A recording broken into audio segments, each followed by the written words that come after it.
हम लोग एक नया न्यूमेरिकल से कहता है कि आयन विथ मास नंबर, एक आयन है और उसका मास नंबर जो है 37 है। मास नंबर तो बदलता नहीं है, जो एटम का मास होता है मास नंबर वही आयन का मास नंबर होता है, इसलिए उसमें कोई चिंता की बात नहीं है कि अगर मास नंबर ऑफ आयन लिख दिया तो कोई बहुत बड़ी बात नहीं है ना। मास नंबर ऑफ आयन बोले या मास नंबर ऑफ एटम बोले, दोनों एक ही बात है, ठीक है, क्योंकि चेंज नहीं होता है। आयन बनने से प्रोटॉन और न्यूट्रॉन के नंबर में कोई चेंज नहीं आता है। आयन बनने से प्रोटॉन और न्यूट्रॉन के नंबर में कोई चेंज नहीं होता है, इसलिए मास नंबर ऑफ आयन्स लिखता है या मास नंबर ऑफ एटम लिखता है, दोनों एक ही चीज़ है, ठीक है, याद रखना। ठीक है, कहता है 37 है, मास नंबर 37 है और उस पर 1 यूनिट नेगेटिव चार्ज है। यानी आयन जो बना है ना उसके ऊपर एक नेगेटिव चार्ज है, मतलब एक्स्ट्रा इलेक्ट्रॉन का एडिशन हुआ है, यानी अनायन बना है, ठीक है। एक इलेक्ट्रॉन आया है उस एटम के पास, वो एटम एक इलेक्ट्रॉन का गेन किया है, उसने एक्सेप्ट किया है एक इलेक्ट्रॉन को, इसलिए एक एक्स्ट्रा इलेक्ट्रॉन आया है और उसके चलते उसके ऊपर एक नेगेटिव चार्ज है, 1 नेगेटिव चार्ज है। उसका मीनिंग हुआ कि गेन ऑफ इलेक्ट्रॉन हुआ है, gain of 1 electron, gain of 1 electron, ठीक है।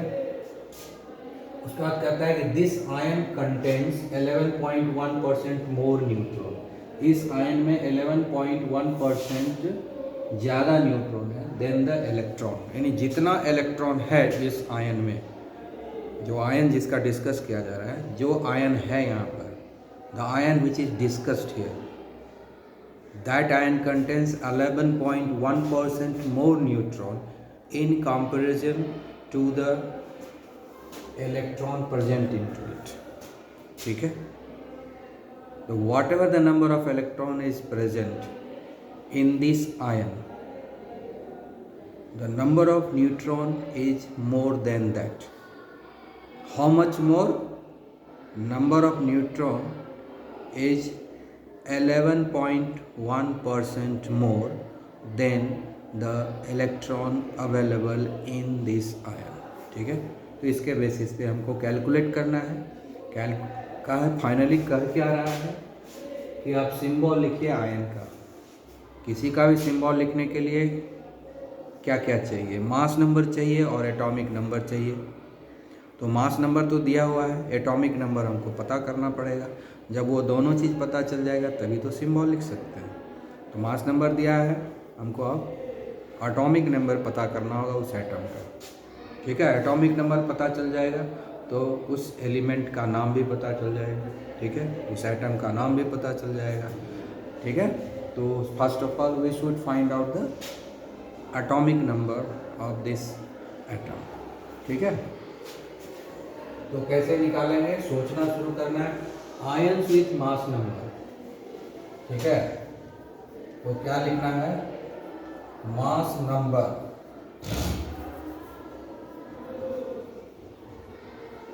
मास नंबर ऑफ एटम कितना है, ये 37, ठीक है। तो मास नंबर ऑफ एटम मतलब क्या हो गया, number of proton plus number of neutron in a atom equal to 37, ये हुआ ना। मास नंबर का मतलब ये था number of proton plus number of neutron in a atom, 37 हुआ, ठीक है। तो इसके नंबर ऑफ प्रोटॉन के बदले हम लोग लिख सकते हैं नंबर ऑफ इलेक्ट्रॉन, क्योंकि जितना प्रोटॉन होता है उतना ही इलेक्ट्रॉन होता है एटम में, जितना नंबर ऑफ प्रोटॉन होता है उतना ही इलेक्ट्रॉन होता है। क्योंकि हमको इलेक्ट्रॉन के कंपैरिजन में स्टडी करना है, इसलिए प्रोटॉन को हम नंबर ऑफ इलेक्ट्रॉन में कन्वर्ट कर रहे हैं। तो नंबर ऑफ प्रोटॉन जितना होता है उतना ही नंबर ऑफ इलेक्ट्रॉन भी होता है, तो हम नंबर ऑफ प्रोटॉन को नंबर ऑफ इलेक्ट्रॉन से रिप्लेस कर देंगे। तो रिप्लेस कर दिए, plus number of neutron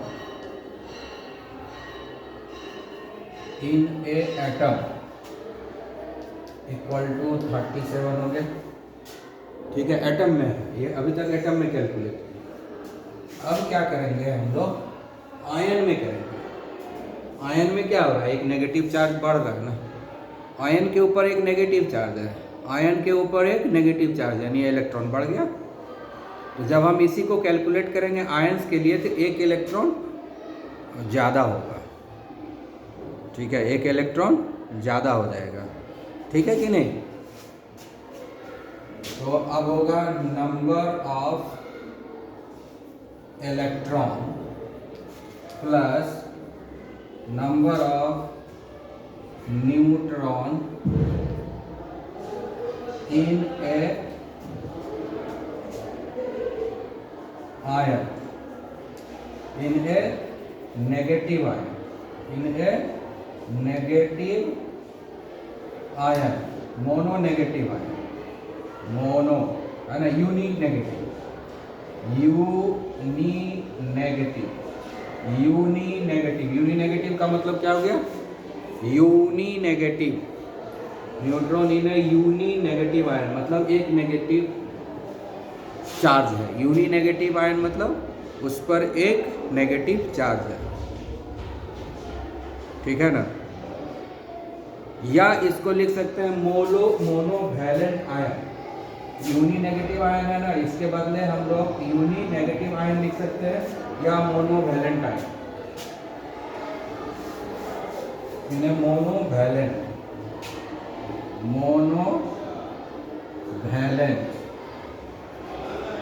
negative ion, इसका मतलब क्या हो गया, मोनोवैलेंट है, एक ही नेगेटिव चार्ज है कि एक इलेक्ट्रॉन बढ़ गया।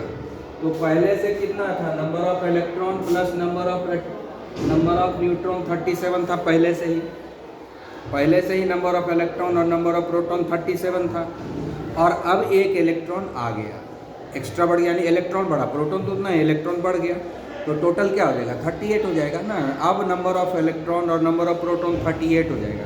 पहले नंबर ऑफ इलेक्ट्रॉन और नंबर ऑफ न्यूट्रॉन कितना था, नंबर ऑफ इलेक्ट्रॉन और नंबर ऑफ न्यूट्रॉन 37 था, अब 37 नहीं रहा, एक इलेक्ट्रॉन बढ़ गया, प्रोटॉन तो उतना ही है लेकिन इलेक्ट्रॉन अब बढ़ गया, आयंस बन गया ना, इसलिए 38 हो जाएगा 1 प्लस 37 इक्वल टू 38। अब ये हो गया, आयन में बात कर रहे हैं अब, ठीक है। अब सेकंड पार्ट का बात करेंगे, if the ion contains in more neutron then, ठीक है, मैंने ऊपर जरा मिटाते हैं,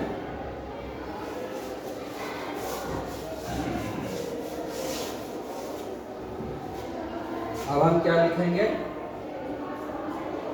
लेट नंबर ऑफ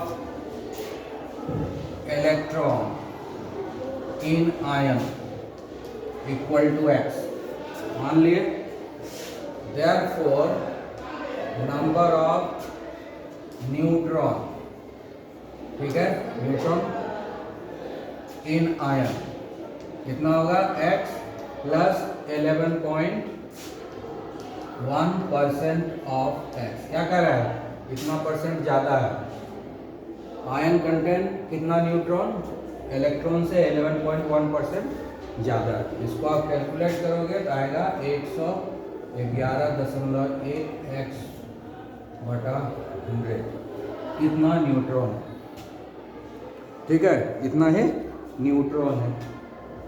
तो number of electron number of neutron यहाँ है कि नहीं, इसमें हम वैल्यू पुट कर देंगे, फिर और इसमें वैल्यू पुट कर देते हैं, ये आयन के लिए निकाला है ना, ठीक है। तो अब ये बनाने के बाद जो है हम लोग लिखेंगे, फिर से ये स्टेटमेंट लिखेंगे, फिर से ये स्टेटमेंट लिखेंगे, और इसी में हम लोग जो है वैल्यू पुट कर देंगे। नंबर ऑफ इलेक्ट्रॉन कितना है, x, आयन के लिए है ना, इसीलिए हम इसको, इस वैल्यू को हम इस इक्वेशन में पुट करेंगे, ठीक है। फिर से इस इक्वेशन को लिखेंगे, पहले लिखे थे, फिर से लिखेंगे, और लिखने के बाद हम इस वैल्यू को पुट करेंगे, कितना इलेक्ट्रॉन, x है, न्यूट्रॉन कितना निकाले हैं, 111.1 बाय 100x इक्वल टू कितना है, 38। अब इसको हम लोग सॉल्व कर देंगे, ठीक है। तो इसको हम लोग सॉल्व करेंगे तो आ जाएगा 211.1 बाय 100 x इक्वल टू 38। फिर x इक्वल टू सॉल्व करेंगे तो हो जाएगा 38 इंटू 100 अपॉन 211.1। ठीक है, फाइनली x का वैल्यू जो आएगा, ठीक है, फाइनली जो आएगा वो कितना आ जाएगा, 18 आएगा। x का वैल्यू अब 18 आ गया। ठीक है, x क्या है, number of electron in the ion, number of electron in ion. ठीक है, so number of electron in atom क्या होगा, नंबर ऑफ इलेक्ट्रॉन आयन में कितना है, x है। नंबर ऑफ एटम में क्या होगा, एक कम, क्योंकि यूनी नेगेटिव आयन है, ये मोनो नेगेटिव आयन है, इसलिए क्या होगा, इसमें एक कम होगा, एक कम होगा ना इलेक्ट्रॉन। ठीक है, number of electron in ion x है, तो number of electron in atom क्या होगा, x माइनस 1। ठीक है, क्योंकि ये यूनी नेगेटिव आयन है, तो एक इलेक्ट्रॉन एक्स्ट्रा है इसके पास आयन में, तो एक इलेक्ट्रॉन जैसे ही घटा देंगे तो एटम के बराबर हो जाएगा। ठीक है, तो x का वैल्यू कितना है, 18 माइनस 1 इक्वल टू 17। ठीक है, therefore number of proton in atom, atom में नंबर ऑफ प्रोटॉन कितना होगा, जितना नंबर ऑफ इलेक्ट्रॉन होगा, जितना इलेक्ट्रॉन होता है एटम में उतना ही प्रोटॉन होता है, तो नंबर ऑफ प्रोटॉन हो गया 17। ठीक है, देयरफॉर एटॉमिक नंबर कितना हो गया, 17। एटॉमिक नंबर कितना हो गया, 17, Z इक्वल टू 17। इसलिए सिंबल क्या होगा,